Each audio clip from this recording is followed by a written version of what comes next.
ರಾಜ್ಯದ ಘನತೆವೆತ್ತ ರಾಜ್ಯಪಾಲರನ್ನ ಬೆಂಗಳೂರಿನ ಮತ್ತು ರಾಜ್ಯದ ಸಾಕ್ಷಿ ಪ್ರಜ್ಞೆ ಅಂತಿರುವಂಥ ಸಮಾಜದ ಬೇರೆ ಬೇರೆ ಕ್ಷೇತ್ರಗಳಲ್ಲಿ ಅವರ ಇಡೀ ಜೀವನದ ಸಾಧನೆಯನ್ನು ಮಾಡಿರುವಂಥ, ಸಮಾಜಕ್ಕೆ ಸೇವೆ ಮಾಡಿರುವಂಥ ಹಿರಿಯರುಗಳ ನೇತೃತ್ವದಲ್ಲಿ ಸರ್ಕಾರ ಇತ್ತೀಚೆಗೆ ಪಾಸ್ ಮಾಡಿರುವಂಥ ಕರ್ನಾಟಕದಲ್ಲಿ ಬೆಂಗಳೂರಿನಲ್ಲಿ ಉದ್ಯಾನವನಗಳ 5% ಜಾಗವನ್ನ ಬೇರೆ ಇನ್ಫ್ರಾಸ್ಟ್ರಕ್ಚರ್ ಪ್ರಾಜೆಕ್ಟ್ಗೆ ನಾವು ಅದನ್ನ ಡೈವರ್ಟ್ ಮಾಡಬಹುದು ಅನ್ನುವಂಥ ಈ ಕಾನೂನನ್ನ ತಿರಸ್ಕಾರ ಮಾಡಬೇಕು, ಇದನ್ನ ಅಪೋಸ್ ಮಾಡಬೇಕು ಅಂತ ಹೇಳಿ ರಾಜ್ಯಪಾಲರಿಗೆ ಇವತ್ತು ಬೆಂಗಳೂರಿನ ಜನರ ಪರವಾಗಿ, ಕರ್ನಾಟಕದ ಜನರ ಪರವಾಗಿ ಈ ನಿಯೋಗ ಹೋಗಿ ಇವತ್ತು ಮನವಿ ಮಾಡಿದೆ.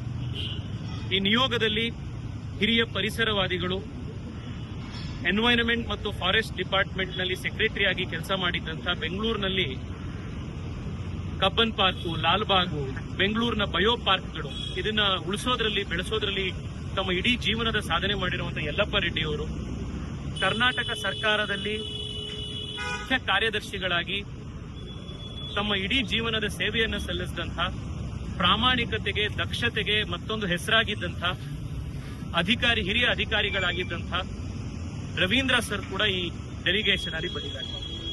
IAS ಪ್ರೊಫೆಸರ್ ಆಗಿರುವಂಥ ಪ್ರೊಫೆಸರ್ ಆಶೀಶ್ ವರ್ಮಾ ಅವರು ಅವರ ಟೆಕ್ನಿಕಲ್ ಸ್ಟಡೀಸ್ಗಳ ಆಧಾರದ ಮೇಲೆ ಬರೆದಿರುವಂತಹ ರಿಪೋರ್ಟ್ ನ ತೆಗೆದುಕೊಂಡು ಬಂದು ಗವರ್ನರಿಗೆ ಕೊಟ್ಟಿದ್ದಾರೆ.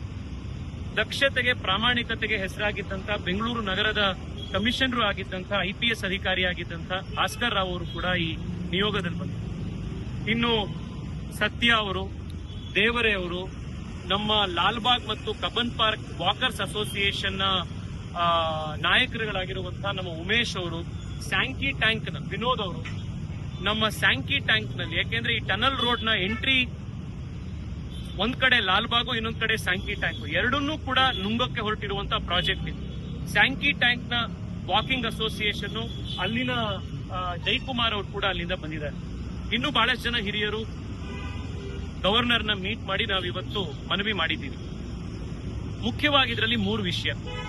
ಮೊದಲನೇದು, ರಾಜ್ಯ ಸರ್ಕಾರ ರಿಯಲ್ ಎಸ್ಟೇಟ್ ಮಾಡಬೇಕು ಅನ್ನುವಂಥ ಏಕೈಕ ಉದ್ದೇಶದಿಂದ ಬೆಂಗಳೂರಿನ, ಕರ್ನಾಟಕದ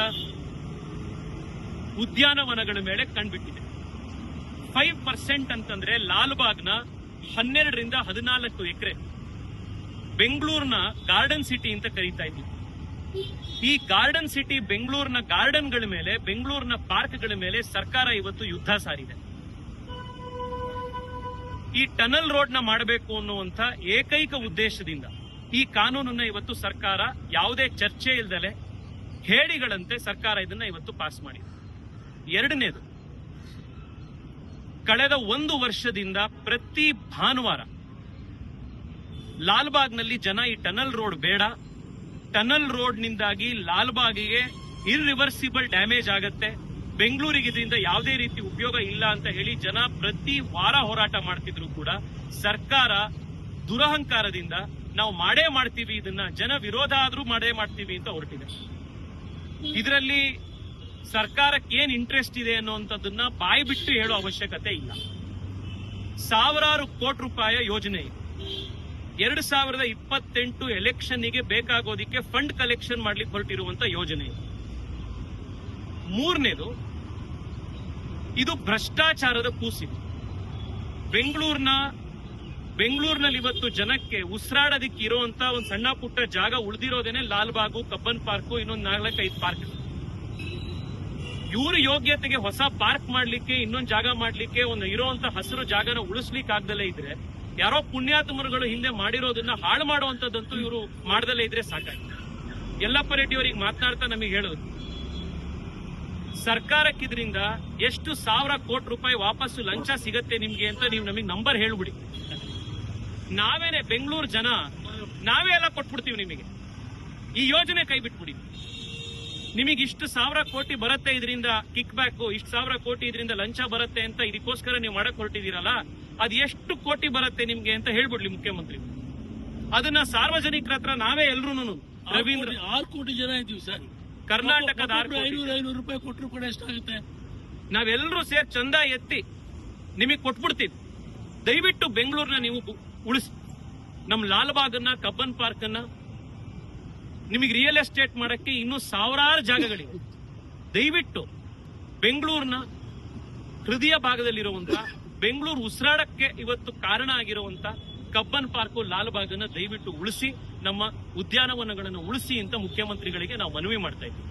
ಇವತ್ತು ರಾಜ್ಯಪಾಲರು ಕೂಡ ಇದನ್ನ ನಾವು ಪರಿಷ್ಕರಣೆ ಮಾಡ್ತೀವಿ ಅಂತ ಹೇಳಿದ್ರು.